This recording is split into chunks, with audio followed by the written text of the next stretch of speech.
મિત્રો, હું લગ્ન પછી મેં મારા સાસરીમાં પહેલું પગલું મૂકતા જ મારા સાસરિયાએ બધાએ ખૂબ જ ધામધૂમથી મારું સ્વાગત કર્યું.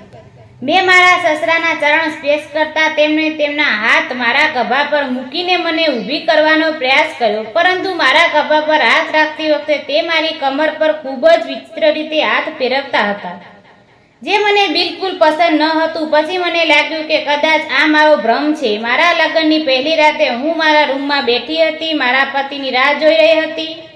મારા પતિ રૂમમાં આવતા જ મારું હૃદય વધુ ઝડપથી ધડકવા લાગ્યું હતું. હું શરમના કારણે લાલ પીળી થઈ રહી હતી. પછી તેણે ખૂબ જ પ્રેમથી મારું ઘૂંઘટ ઉપાડ્યો અને પછી તેણે મારા હાથ અને કપાળને ચુંબન કર્યું. તેના હાથમાં સ્પર્શથી મારા સમગ્ર શરીરમાં એક વિચિત્ર લહેર દોડી ગઈ. પરંતુ પછી અચાનક અમારા રૂમના દરવાજાની બહારથી કોઈ અવાજ આવ્યો.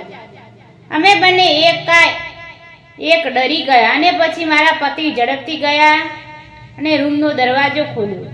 જોયું તો બહાર મારા સસરા દરવાજાની સામે જ ઊભા હતા. તેને જોઈને થોડું આચરણ થયું. મારા સસરાએ આ રીતે દરવાજાની બહાર ઊભેલા જોઈને મને ખૂબ જ નવાઈ લાગી. પછી મારા પતિના પપ્પાને પૂછ્યું, પપ્પા, તમે અહીં શું કરો છો?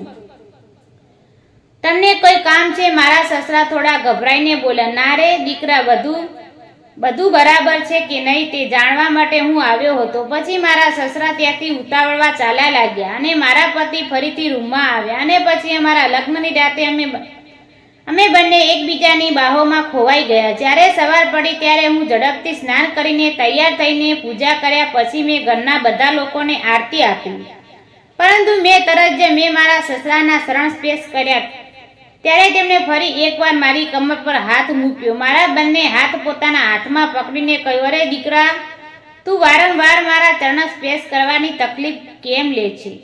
મારા આશીર્વાદ હંમેશા તારી સાથે છે. પણ મારા સસરાના હાથમાં સ્પર્શ મને આશીર્વાદ લાગતો ન હતો. મારો હમણાં જ લગ્ન થયા હતા, એટલે હું કોઈની કોઈ પણ કરી શકતી ન હતી. અને જ્યારે હું એક દિવસ રસોડામાં રસોઈ બનાવતી હતી ત્યારે અચાનક મારા સસરા રસોડામાં આવી ગયા અને અચાનક મારી કમર પર હાથ ફેરવવા લાગ્યા. પહેલા તો મને લાગ્યું કે મારા પતિ મારી સાથે મજાક કરી રહ્યા છે, એટલે મેં કહ્યું, તમે શું કરી રહ્યા છો? છોડી દો, કોઈ જોઈ જશે તો. તરત જ મેં પાછું ફરીને જોયું તો સામે મારા સસરા ઊભા હતા. હું એકદમ તેમને જોઈને ડરી ગઈ. મેં મારા પલ્લુને મારા માથા પર ગોઠવીને કહ્યું, પપ્પા, તમે અહીં છો?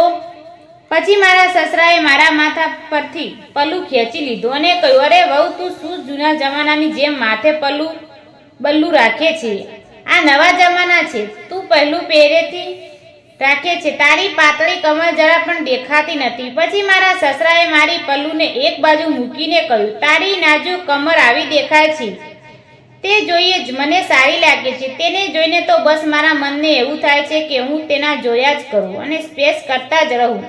મારા સસરાના મોઢેથી આવા ખરાબ શબ્દો સાંભળીને મને ખૂબ જ ગુસ્સો આવ્યો અને તે સમયે વિચાર્યું પણ નહીં કે મારી સામે મારા પતિના પિતા ઊભા છે. મેં ગુસ્સામાં આવીને કહ્યું, પપ્પા, તમે શું કરી રહ્યા છો? હું તમારી વહુ છું અને વહુ પુત્રી સમાન હોય છે. તમારા પોતાની મર્યાદા રહેવું જોઈએ. મારા મોઢામાંથી પોતાના વિશે આવા શબ્દ સાંભળીને સસુરજી એકદમ ગુસ્સામાં લાલ પીળા થઈ ગયા અને પછી તેણે મારો હાથ જોરથી પકડી લીધો અને મને પોતાના તરફ ખેંચીને કહ્યું, વહુ, મને લાગે છે કે તમે જરૂર કરતાં વધારે ગરમી આવી ગઈ છે અને મારે તારી ગરમી દૂર કરવી પડશે. હું મારા સસરાના હાથ છોડવાના બોલી કે પપ્પાજી, હમણાં મારો હાથ છોડી, નહીં તો હું બૂમા પાડી બધાને ભેગા કરી દઈશ. પણ મારા સસરાએ મારો હાથ છોડ્યો નહીં. પછી હું ગુસ્સામાં આવીને જોરથી બૂમા પાડવા લાગી.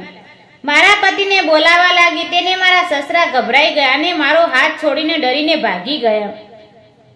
મારી બૂમો સાંભળીને મારા પતિ ગભરાઈને ત્યાં આવ્યા અને બોલ્યા, અરે શું થયું? તું આટલી જોરથી કેમ ચીસો પાડી રહી છે? પછી મેં પોતાની જાતને મામલો સંભાળીને કહ્યું કે મેં ગરોળીને જોઈ, એટલે હું તેને જોઈ ખૂબ જ ડરી ગઈ હતી, તેથી ચીસો પાડી રહી હતી. આ સાંભળીને મારા પતિએ મને કહ્યું કે એક ચીપકલીથી તને આટલો બધો ડર લાગે છે અને વાત રહી ગઈ પણ શરમને લીધે હું આ તો વાત કોઈને કહી પણ શકતી ન હતી. પણ મારા માટે આ બધી વાતો કોઈને ના કહેવાની મારા જીવનમાં વધુ મુસીબતનું કારણ બની ગયું. પછી મેં એક દિવસ મારા પતિ અને ઘરના બીજા લોકો લગ્ન પછી ઘરથી બહાર ગયા હતા. ત્યારે મારી તબિયત સારી ન હોવાથી હું ઘરે જઈ રહી હતી. લગ્નમાં ગયા પછી પણ મારા સસરા કોઈ બહાનું કાઢી ઘરે પાછા આવ્યા. જ્યારે તેને દરવાજો ખખડાવ્યો ત્યારે મને લાગ્યું કે કોઈ અન્ય હશે. મેં દરવાજો ખોલ્યો તો જોયું કે મારા સસરા છે. તેમને ઘરમાં એકલા જોઈને હું ડરી ગઈ અને પૂછ્યું, તમે લગ્નમાંથી પાછા કેવી રીતે આવ્યા? પછી મારા સસરાએ કહ્યું કે તું ઘરે એકલી છે તો હું લગ્નમાં જઈને શું કરીશ? હું તને સાથ આપવા પાછો આવ્યો છું. તેમના શબ્દો મને ડરવાના લાગ્યા. પછી તેણે દરવાજો અંદરથી બંધ કર્યો અને કહ્યું કે તે દિવસથી તું ખૂબ જ બૂમો પાડતી હતી. હવે તું કોને બૂમો પાડીને બોલાવશે? મને ડરને પરસેવા પડવા લાગ્યા અને ડરીને મારા રૂમ તરફ ભાગી. પણ તેણે મને પકડી લીધી અને મને ઉપાડીને તેના રૂમમાં લઈ ગયા. મેં હાથ જોડીને માફી માંગવા માંડી કે હું તમારી વહુ છું અને બહુ દીકરી જેવી જ હોય છે. પણ તે સમયે તેના મગજમાં કંઈ બીજું ભૂત હતું અને તેણે મારી એક પણ વાત ન સાંભળી. અને તે દિવસ મારી સાથે જે થયું તે પછી હું કોઈને મારું મોઢું પણ બતાવી શકતી ન હતી. મારા સસરાએ પણ મને ઘણું દુઃખ અને પીડા આપી, જે મારા પતિ કરતાં પણ ખૂબ જ વધુ હતું.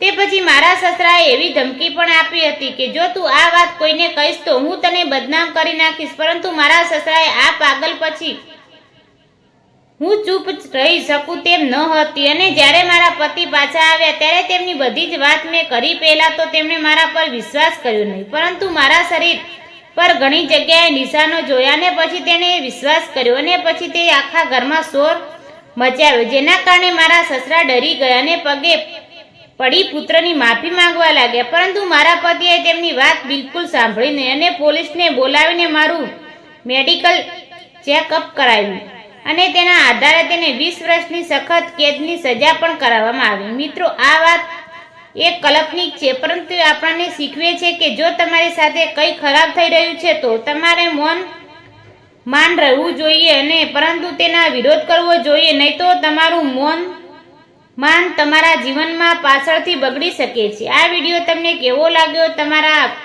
અભિષ્ય જરૂર જણાવજો. વિડીયો પૂરો જોવા બદલે તમારો ખૂબ ખૂબ આભાર. ધન્યવાદ.